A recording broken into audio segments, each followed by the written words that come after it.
असांजी भेण लिखे थी त शेख ज़ुबैर असांजे घर में 4 भेनरियूं, 4 भेनरुनि जा रिश्ता अॼु ताईं न थिया आहिनि। उन्हनि जी उमिरियूं वधंदी थी वञनि। छा असांजे घर में बंदिश? न, बंदिश छो हूंदी मुंहिंजी प्यारी अम्मा? बंदिश न हूंदी आहे। जे घर मां अल्लाह रब्बुल अर्शिल अज़ीम जी रहमत नाज़िल थियणु बंदि थी वेंदी आहे न त तव्हांखे बंदिश नज़र ईंदी आहे। जंहिंखे तव्हां नथा ॾिसो त उन्हनि खे तव्हांजो रब ॾिसे त इहो ख़ौफ़ न कयो, जादू ये इल्मु बेशक आहे। इन्हनि ते जेको यकीन न करे उहो काफ़िर आहे। इहे आहिनि, जादू आहिनि, पर जादू खे तोड़ जे लाइ हिकिड़ो तव्हांजे दिलि में वहम गुमान वेठो आहे त असांखे पंहिंजनि तावीज़ आहिनि, इल्मु कयो आहे, तबाह ऐं बर्बाद। असांजे घर में जेके रिश्ता ॾिसणु अचनि था, असांखे आसिरो ॾेई था वञनि त तव्हांखे फ़ोन ते ॿुधाईंदासीं, वरी उहे असांखे फ़ोन ई नथा कनि। ऐं असां माशाअल्लाह 4 भेनरियूं आहियूं, सुहिणी हसीन बि आहियूं, ख़ूबसूरत बि आहियूं। आख़िर छो? अम्मा, ओ मुंहिंजी प्यारी अम्मा, हिकिड़ो अमल ॾियां थो, तूं कर। इंशाअल्लाह तबारक अल्लाह रब्बुल अर्शिल अज़ीम जे तरफ़ खां तव्हांजे मथां रहमतूं बि नाज़िल थींदियूं ऐं तव्हांजी जेका बंदिश आहे इहा बि ख़तमु थींदी। मूंखे रब जी इज़त जो कसम, कुझु वक़्तु बसि कयो। अमल कहिड़ो बि हुजे न, 91 ॾींहं माना उनखे मुकमिल लॻायो।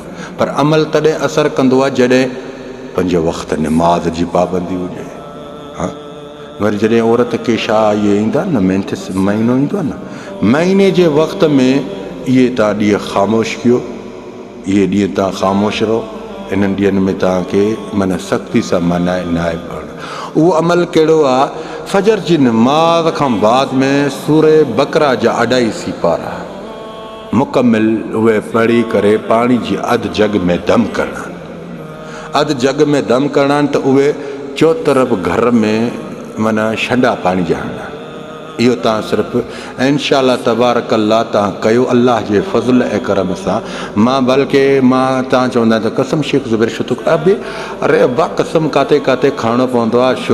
छो त ॾिसो न कि असांजी क़ौम में अहिड़ा दाणा बि आहिनि जेके कसमनि ते यकीन कंदा आहिनि। कसम खणणु को गुनाह न आहे। मां कसम खणंदो त अल्लाह जी इज़त जो खणंदो। ऐं मां हिकिड़ी ॻाल्हि ॿुधायांव, तव्हां त कीड़ा कढण जा माहिर आहियो, पर कीड़नि कढण खां बहितर आहे त मुंहिंजी ॻाल्हियुनि खे तव्हां सम्झो।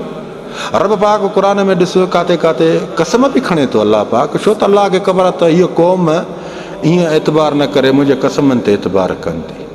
हाणे हिकिड़े खे मां चयुमि त बाबा तूं अस्तग़फिरुल्लाह व तूब इलैह जो ज़िक्र कर।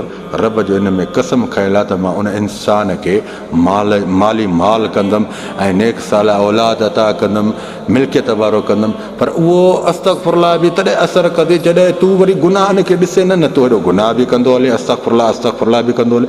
इहो शायदि माना तूं गुनाह ई अस्तग़फिरुल्लाह जे लाइ थो करे। ठीकु आहे। हा मुंहिंजी प्यारी भेण, हाणे मां पंहिंजी प्यारी भेण खे हिकिड़ो हे अमल थो ॾियां, इंशाअल्लाह तबारक अल्लाह करे अल्लाह जे फज़ल ऐं करम सां मुंहिंजी भेण इंशाअल्लाह मुहम्मद रसूल करीम सल्लल्लाहु अलैहि वसल्लम जन जो शहर आहे, उन शहर मां तोखे इहो अमल थो ॾियां। ऐं बल्कि हरम पाक मां बि इहा मां ॻाल्हि पुछा कई आहे ऐं अल्हम्दुलिल्लाह ओॾो बि मूंखे इहा मोट मिली आहे। सूरे बकरा जा 2.5 सिपारा उन अधु जग में दम करणा। जेका बि बंदिश हुजे, कारोबार अचानक हिकिड़ो रोज़गार बीहजी वियो आहे, या घर में घपी क्रोध वधी वियो आहे, बहरहाल रिश्ता नथा अचनि, जीअं रिश्ता अचनि था ॾिसी हलिया था वञनि, बहरहाल इहो सभ जो इलाज आहे। सूरे बकरा जा 2.5 सिपारा पढ़ी करे पाणी जी अधु जग में दम कर, चौतरफ़ दीवारनि खे छंडका हणो ऐं उन खां बाद में अल्लाह रब्बुल अर्शिल अज़ीम जी तस्बीह। कहिड़ी तस्बीह आहे? हस्बुनल्लाह व निअमल वकील। अल्लाह मुंहिंजे लाइ काफ़ी आहे, अल्लाह वॾो कारसाज़ आहे, रब महिरबान। आई लव यू या अल्लाह। ॿुध हाणे इहो तव्हां अमल, इहो हस्बुनल्लाह व निअमल वकील तव्हांखे घणा चकर ॾींहं में पढ़णो आहे? थी सघे हर निमाज़ खां बाद में 101 मरतबा तव्हांखे पाबंदी सां पढ़णो आहे। जंहिं मुसले ते वेही निमाज़ पढ़ो था न, उन मुसले तां उथणो न, इहो हस्बुनल्लाह व निअमल वकील जो विर्द जारी करणो आहे। ऐं इंशाअल्लाह मुंहिंजी प्यारी भेण, जिन 4 भेनरुनि जो तूं बयानु अॼु मुंहिंजे साम्हूं कयो आहे, अल्लाह जे फज़ल ऐं करम सां, ख़ुदा जी इज़त जो कसम, सुठनि घरनि में इन्हनि जा रिश्ता थी वेंदा। उहे रिश्ता थी वेंदा जंहिंजो तव्हांखे ख़्यालु ऐं ख़्वाब ई न हूंदो। ऐं उहे रिश्ता इंशाअल्लाह अल्लाह जे फज़ल ऐं करम सां आख़िर दम ताणी कामयाब में कामयाब रहंदा।